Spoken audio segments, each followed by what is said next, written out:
Hi friends, എല്ലാവർക്കും വിനൂസ് ലൈറ്റ്സിലേക്ക് സ്വാഗതം. ഒരു നാടൻ രസത്തിൻ്റെ റെസിപ്പിയുമായാണ് ഞാൻ വന്നിരിക്കുന്നത്. അതിലേക്ക് ആവശ്യമായ സാധനങ്ങൾ: ഒരു ചെറിയ തക്കാളി ചെറുതായി അരിഞ്ഞത്, 2 തണ്ട് കറിവേപ്പില, ഒരൽപ്പം മല്ലിയില, ഒരു നെല്ലിക്കയുടെ വലുപ്പത്തിൽ വാളൻ പുളി 1 കപ്പ് വെള്ളത്തിൽ പിഴിഞ്ഞെടുക്കുക, വെളുത്തുള്ളി ചെറുതായി ചതച്ചെടുത്തത്, 1 ഇഞ്ച് നീളമുള്ള ഇഞ്ചി ചതച്ചെടുത്തത്, ചെറിയുള്ളി ചതച്ചെടുത്തത്, ഒരു 5-6 ചെറിയുള്ളി വേണം.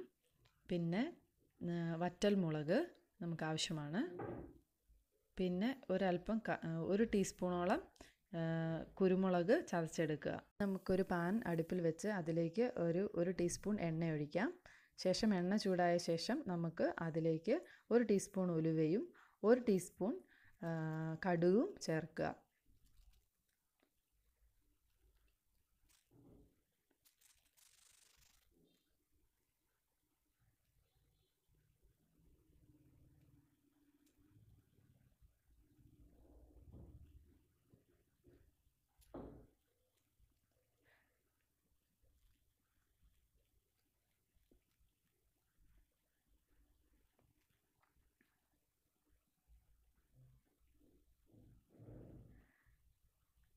കടുകെല്ലാം നന്നായി പൊട്ടിക്കഴിയുമ്പോൾ അതിലേക്ക് എടുത്തു വെച്ചിരിക്കുന്ന വറ്റൽ മുളക് ചേർത്ത് കൊടുക്കുക. വറ്റൽ മുളക് ഒന്ന് മൂത്ത് കഴിയുമ്പോൾ അതിലേക്ക് നമുക്ക് ചതച്ച് വെച്ചിരിക്കുന്ന ചെറിയുള്ളിയും ഇഞ്ചിയും വെളുത്തുള്ളിയും ചേർത്ത് കൊടുക്കണം.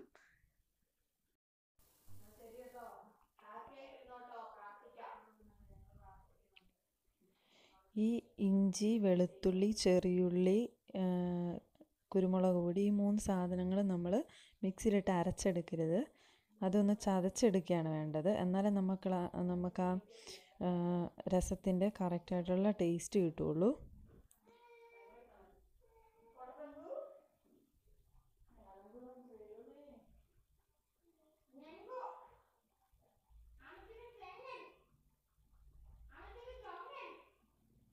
ഈ 3 ചേരുവകളും നന്നായിട്ട് മൂക്കണം.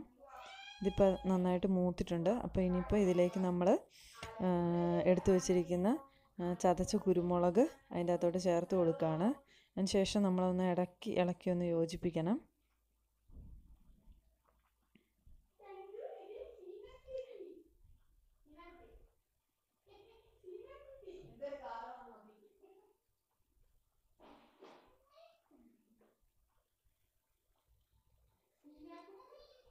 ഇനി ഇതിലേക്ക് നമ്മൾ പൊടികൾ ചേർത്ത് കൊടുക്കുകയാണ്.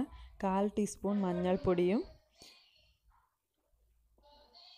1 ടീസ്പൂൺ മല്ലിപ്പൊടിയും 1/2 ടീസ്പൂൺ മുളക് പൊടിയാണ് നമ്മളിതിൻ്റെ അതോട് ചേർത്ത് കൊടുക്കുന്നത്. ഇത് 3 ചേർത്ത് അതൊന്ന് മൂക്കണം. കരിഞ്ഞു പോകാതെ ശ്രദ്ധിക്കണം. തീ അഡ്ജസ്റ്റ് ചെയ്ത് വെക്കണം.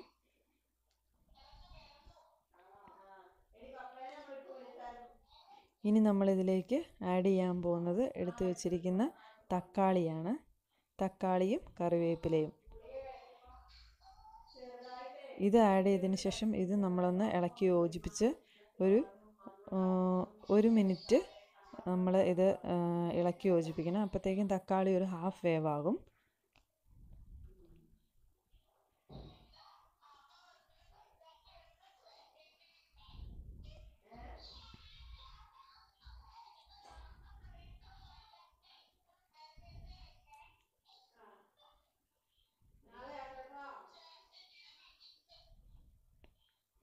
അതിനുശേഷം നമുക്ക് എടുത്തു വച്ചിരിക്കുന്ന പുളിവെള്ളം 1 കപ്പ് പുളിവെള്ളമുണ്ട്. അത് നമ്മൾ ആഡ് ചെയ്ത് കൊടുക്കണം. അതുകൂടാതെ അതിൻ്റെ അകത്തേക്ക് 3 കപ്പ് വെള്ളവും കൂടെ നമ്മൾ ആഡ് ചെയ്യണം.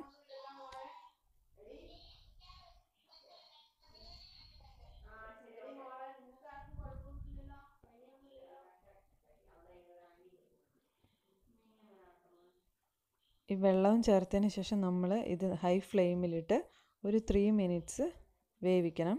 നന്നായി തിളയ്ക്കാൻ അനുവദിക്കണം. ഇതായിപ്പോൾ നന്നായിട്ട് രസം ഇത് തിളച്ചിട്ടുണ്ട്. പിന്നെ ഇതിലേക്ക് നമുക്ക് എടുത്തു വച്ചിരിക്കുന്ന മല്ലിയില ചേർക്കാം. മല്ലിയില രസത്തിലെ ഒരു ഇമ്പോർട്ടൻ്റ് ഇൻഗ്രീഡിയൻ്റ് ആണ്. അപ്പോൾ അതെല്ലാവരും സ്കിപ്പ് ചെയ്യാതിരിക്കാൻ വേണ്ടി ശ്രദ്ധിക്കുക.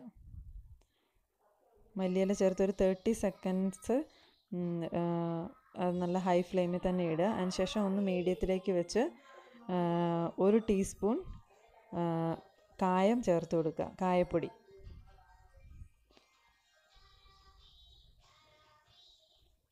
വീണ്ടും ഒന്ന് ഇളക്കി യോജിപ്പിച്ചതിന് ശേഷം നമ്മൾ ഉപ്പ് ആഡ് ചെയ്ത് കൊടുക്കണം ഇതിലേക്ക്. ഉപ്പ് ഏറ്റവും ലാസ്റ്റ് ആഡ് ചെയ്യുന്നതാണ് ഏറ്റവും നല്ലത്. കാരണം വാളംപുളിയുടെ ഉപ്പ് നോക്കിയിട്ട് വേണം ഇടാൻ. നമ്മൾ കടയിൽ നിന്ന് വാങ്ങുന്ന വാളംപുളിയിൽ ഉപ്പിൻ്റെ അംശം കൂടുതലുണ്ട്. അപ്പോൾ അതൊക്കെ നോക്കിയിട്ട് വേണം ഉപ്പ് ആഡ് ചെയ്ത് കൊടുക്കാൻ.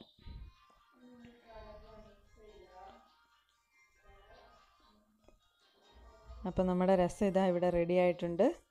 ഇത് നമ്മൾ ഒരു 5-10 മിനിറ്റ് വെച്ച് ഒന്ന് ചെറുതായിട്ടൊന്ന് തണുത്ത് കഴിയുമ്പോൾ നമ്മുടെ ചോറിൻ്റെ കൂട്ടത്തിലൊരു സൈഡ് ഡിഷായിട്ട് കഴിക്കാൻ വളരെ ടേസ്റ്റിയാണ്.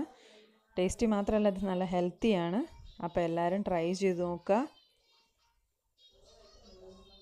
നിങ്ങളുടെ സജഷൻസും അഭിപ്രായങ്ങളും എല്ലാം കമൻറ്റ് ബോക്സിൽ എഴുതുക. Thanks for watching.